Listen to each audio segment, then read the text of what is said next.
வர வைப்பது நம்ம தமிழரோட பண்பாடு. அந்த வகையில இங்க வந்திருக்க அனைவருக்கும் வணக்கத்தையும் வாழ்த்துதலையும் வந்தனத்தோடு தெரிவிச்சிடலாமா?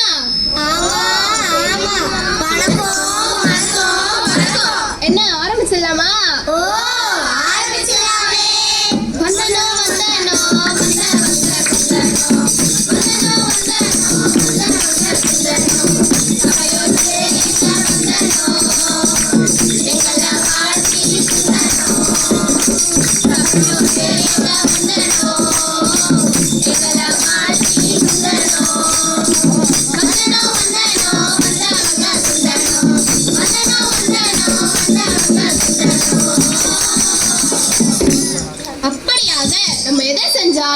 ஒழுங்கா செய்யணும்னு நம்ம வில்லு பாட்டுல போட்டிருக்கு. அப்படியா? ஆமா, வில்லு பாட்டோட ஒழுங்கு என்ன? தந்தனத்தோம் தானக்கா? கரெக்டா சொன்னமா. என்ன தாளத்தை போட்டுடலாமா? போட்டுடலாமே. தந்தனத்தோம் என்று சொல்லியே வெள்ளினில் பாட, ஆமா வெள்ளினில் பாட வந்தருள்வா எங்கள் தேவனே. தந்தனத்தோம் என்று சொல்லியே வெள்ளினில் பாட, ஆமா வெள்ளினில் பாட வந்தருள்வா எங்கள் தேவனே. தாளத்தோடு எங்கள் சத்தங்களும் தாளத்தோடு, தாளத்தோடு எங்கள் சத்தங்களும் தாளத்தோடு பேசுவாத கூட்டணி இது வெள்ளினில் பாட, ஆமா வெள்ளினில் பாட வந்தருள்வா எங்கள் தேவனே. பேசுவாத கூட்டணி இது வெள்ளினில் பாட, ஆமா வெள்ளினில் பாட வந்தருள்வா எங்கள் தேவனே. இன்னைக்கு நம்ம வில்லு பாட்டுல எதை பத்தி பார்க்க போறோம்னா, எதை பத்திக்கா? 2000 வருஷத்துக்கு முன்னால கன்னிமரியாள் வயிற்றுல பிறந்தவர் பத்தி தான் பார்க்க போறோம். கன்னிமரியாளா? யாருக்கா அவங்க? எப்படிக்கா ஒரு கன்னி பெண்ணால குழந்தைய பெற்றெடுக்க முடியும்? அப்படி கேளுமா. கன்னி பெண் மரியாள் ரொம்ப பக்தி உள்ள, எல்லாருக்கும் பயப்படக்கூடிய நல்ல குணம் இருந்ததால தேவதூதன் அவளை தேர்ந்தெடுத்து இந்த விஷயத்தை சொன்னாரு. முதல்ல அவளுக்கு கொஞ்சம் தயக்கமா தான் இருந்தது. பிறகு என்ன செஞ்சானா, நான் கர்த்தருடைய சேவகன், கண்டிப்பா கீழ்ப்படிவேன் என்று சொல்லி உடனே சம்மதிச்சிட்டாமா.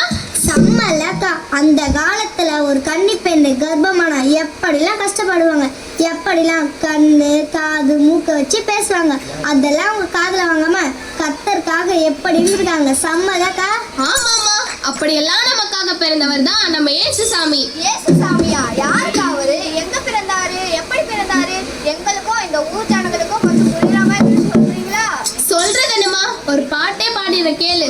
நட்ட நடு ராத்திரியில முட்டு போல பூத்தாரே, மாட்டு கொட்டகையில் உதித்தாரே நம்ம இயேசு சாமி. என்ன தாளத்தை போட்டுடலாமா? நட்ட நடு ராத்திரியில் கொட்டும் பனி சாரலிலே முட்டு போல பூத்தாரே இயேசு சாமி, மாட்டு கொட்டகையில் உதித்தாரே இயேசு சாமி.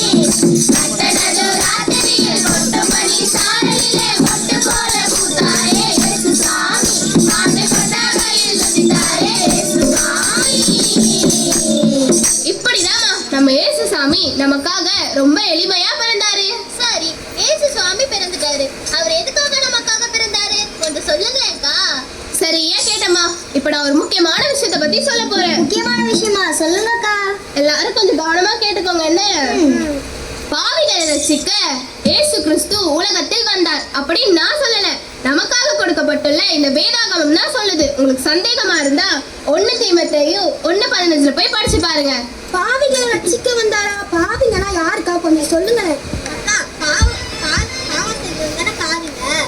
சரியாதாமா சொல்றீங்க. நீங்க சொல்றதும் பாவம் தான். பாவம்னா எதெல்லாம் பாவம் உங்களுக்கு தெரிஞ்சது சொல்லுங்க. பொய் சொல்றது தானக்கா? இல்ல திருடுறது தானக்கா? சரியாதாமா சொல்றீங்க. நீங்க சொல்றத பாவம் தான். இன்னும் இதை விளக்கமா சொல்லலாமா? சொல்லலாமே. பொய் சொல்றதும் பாவம் தான், திருடுறதும் பாவம் தான், கீழ்ப்படியாம இருக்கிறதும் பாவம் தான், ஒழுக்கம் இல்லாம இருக்கிறதும் பாவம் தான், மனைவிக்கு துரோகம் பண்றதும் பாவம் தான், கடவுளுக்கு துரோகம் செய்யறதும் பாவம் தான், குடிக்கிறதும் பாவம் தான், கொலை செய்யறதும் பாவம் தான், அவதூறதும் பாவம் தான், அவதூறா பேசுறதும் பாவம் தான்,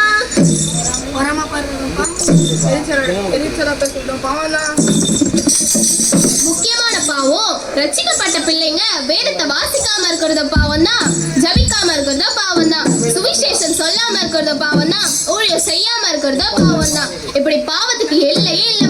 இப்படிப்பட்ட பாவங்கள் எல்லாம் போக்க வந்தவர் தான் நம்ம இயேசுசாமி. இவரை பத்தி ஒரு பாட்டு பாடலாமா? பாவங்கள் போக்கவே சாவங்கள் நீங்கவே பூலோகம் வந்தாரையா, மனிதனை மீட்கவே பரலோகம் சேர்ந்தாரே சிலுவையை சுமந்தாரையா.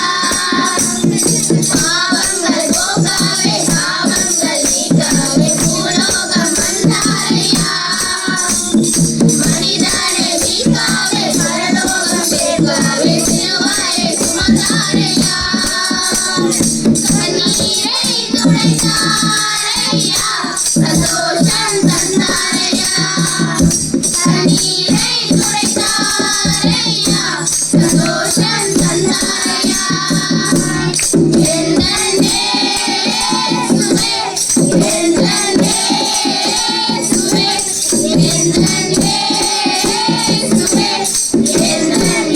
என்னே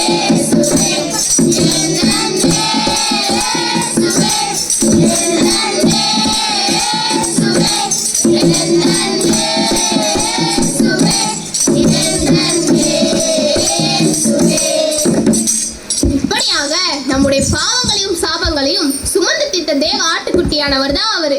நம்ம எல்லாருடைய பாவங்களுக்காகவும் அவர் சிலுவையில பலியாக்கப்பட்டார். அவருடைய கைகளில் கால்களில் ஆணிகள் அடிக்கப்பட்டது, தலையில் முள் முடிசூட்டப்பட்டது, விழாவில் ஈட்டியால் குத்தப்பட்டது. நம்முடைய பாவங்களுக்காக அவர் மரித்து மீண்டும் 3ஆம் நாள் உயிர்த்தெழுத்து இன்றும் என்றும் சதா காலங்களிலும் ஜீவித்துக் கொண்டிருப்பவர் தான் அவர். அதனால ஜனங்களே, பாவம் செய்யாதீங்க, பரலோக ராஜ்யம் சமீபமா இருக்கிறது. எனவே ஜனங்களே, மனம் திரும்புங்க, மனம் திரும்புங்க, மனம் திரும்புங்க. ஜனங்களே, மனம்